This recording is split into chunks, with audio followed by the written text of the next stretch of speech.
Engineering LP3 wafer prime oven. This system is a simple machine which enables to help photoresist adhere better to the thin film structures. The chamber is under vacuum, and then it is purged with nitrogen to dehydrate the sample, and then there is a flask on the left hand side which could be filled with HMDS solution, and also there is a temperature controller that will enable to heat up the sample up to 150 degrees Celsius. And it's a pretty simple system with a microprocessor control. The MicroMaster controller has 4 outputs, one for the complete indication, which is output 00. Output 1 is for nitrogen, to enable nitrogen to enter the vacuum oven, and output 2, O2, is for evacuating the chamber, and O3 is for turning on the HMDS, that is for vapor prime, so the HMDS vapors will enter the chamber. There are 3 solenoid valves under this cover and behind the controller here, and 3 solenoid valves control the operation. And there is a granular Philip Convectron Series 275 vacuum indicator here, which is connected to a Convectron sensor, and this one gives the vacuum level inside the chamber, and also there is a set point on it which is used as an input in the MicroMaster controller, so it indicates that the chamber is under vacuum. So there is only one set point in this vacuum controller. So the programming of this system is from this controller front panel, and right now there is a program already inside it, and so I have step 1 minutes, about 4 minutes. Step 2, if A, that is the input from the vacuum sensor, is below 30, then if it is enabled, then it will go to step 30, and then step 3 is 3 minutes, and nitrogen is enabled to enter the chamber, about 30 seconds.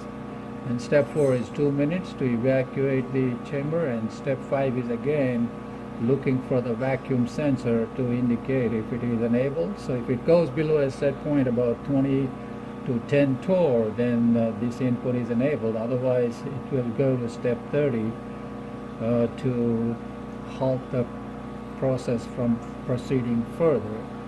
And step 3 is about 10 minutes. We are again baking the sample in nitrogen, and step 7 is pumping down again for 5 minutes, and 8 is again it is checking the vacuum switch. And then step 9 is for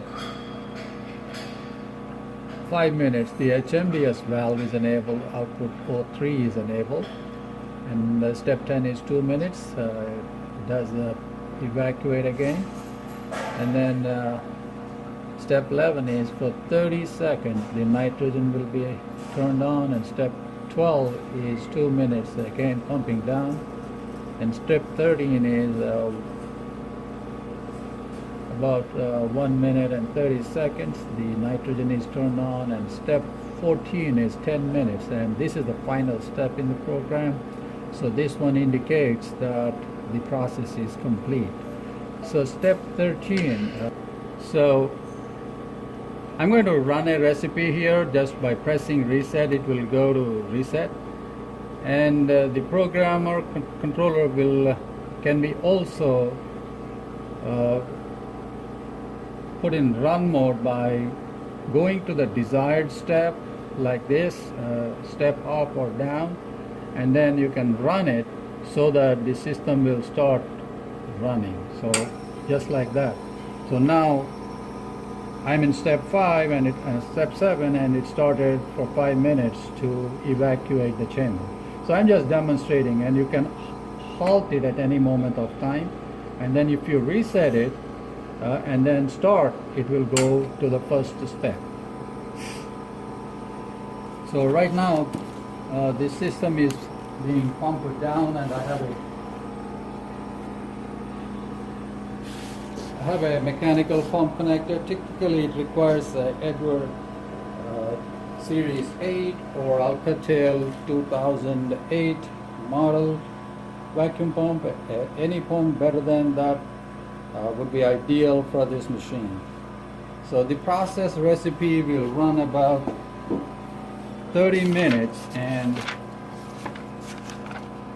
it is fairly less than 20 steps, and the outputs will be enabled and disabled after every step, and once the recipe ends, the complete light will indicate that the recipe is. So right now the system is pumping down and the vacuum indicator is going down.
The gauge and the flask assembly can be detached by removing the 2 Allen screws on the top of the flask here. So this line can be detached, is having 1/4-inch swage lock fittings, so will be detached from here. Now that go to the wall, and all the gas lines will be marked appropriately, and these, while connecting it,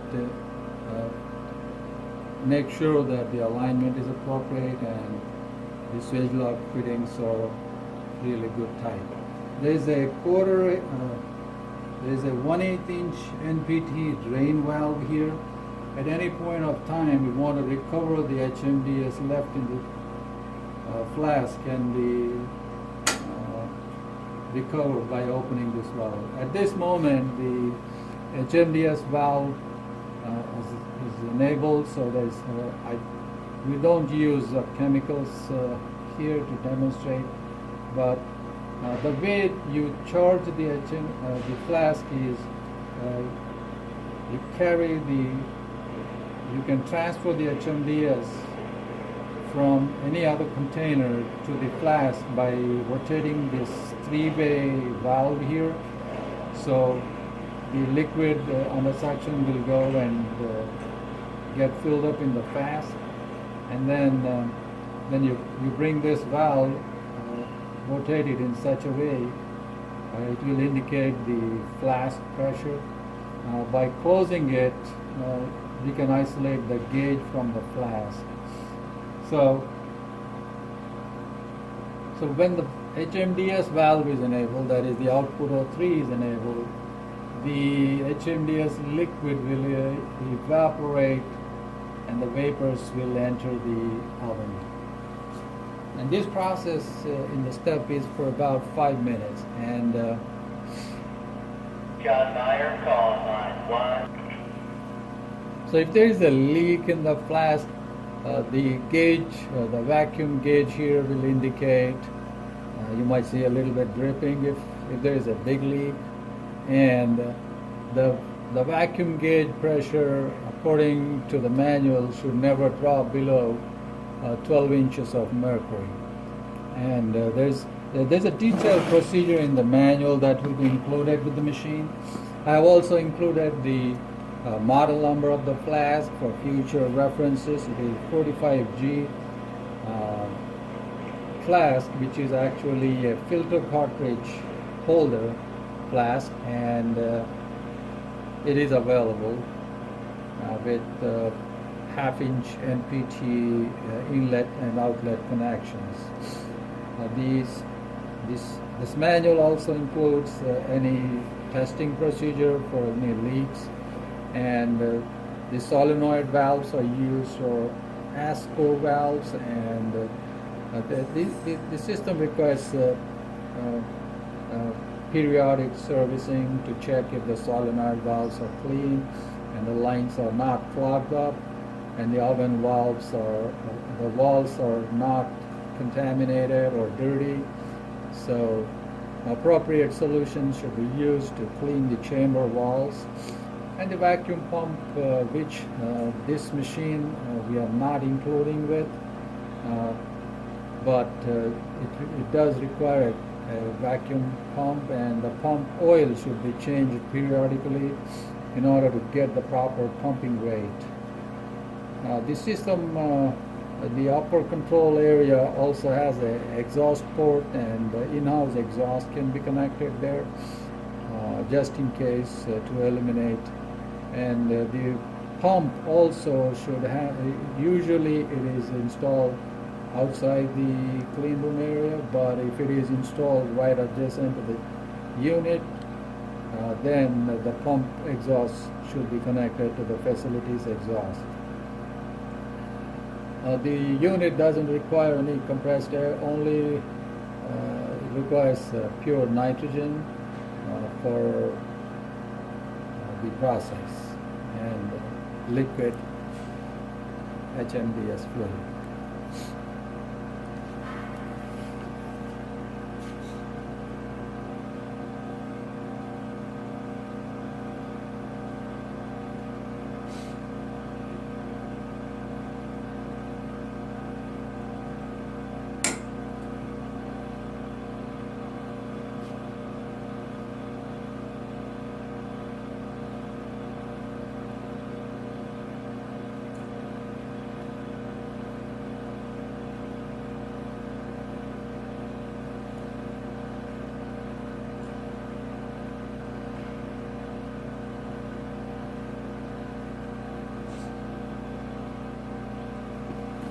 So in this process step, it is actually evacuating the chamber.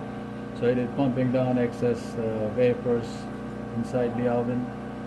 And after this step, it will again purge the chamber with nitrogen and proceed for the completion of the process.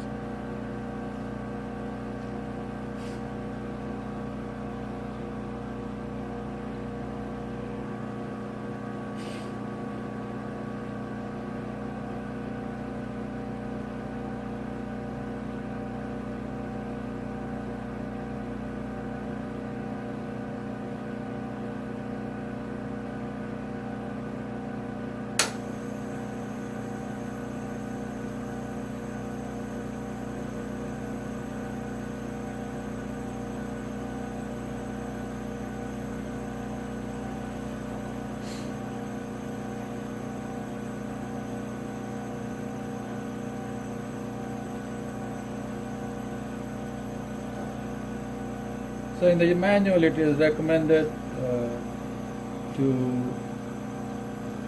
adjust the nitrogen pressure so that in about 30 to 40 seconds it will reach the inside the chamber, it will reach atmospheric pressure.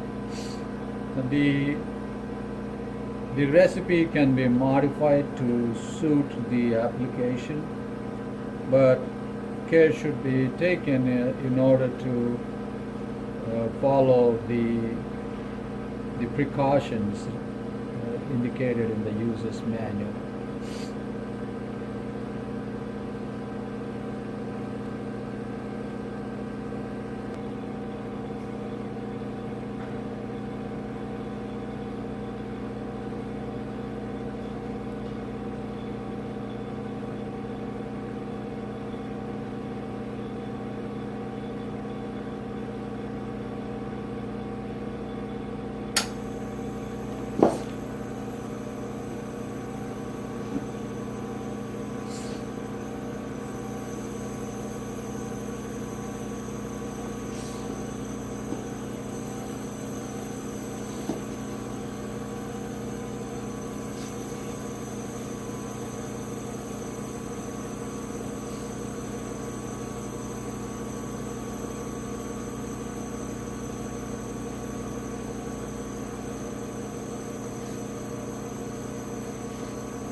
So now the process is completed, and it will indicate this. The timer here is set for about 10 minutes.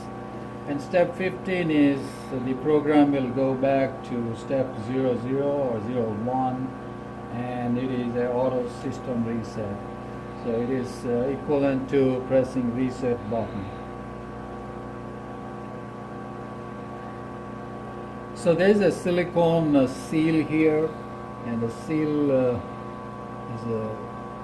need to be cleaned, and care should be taken at this moment. The oven is really hot. The walls are about 129 degrees Celsius.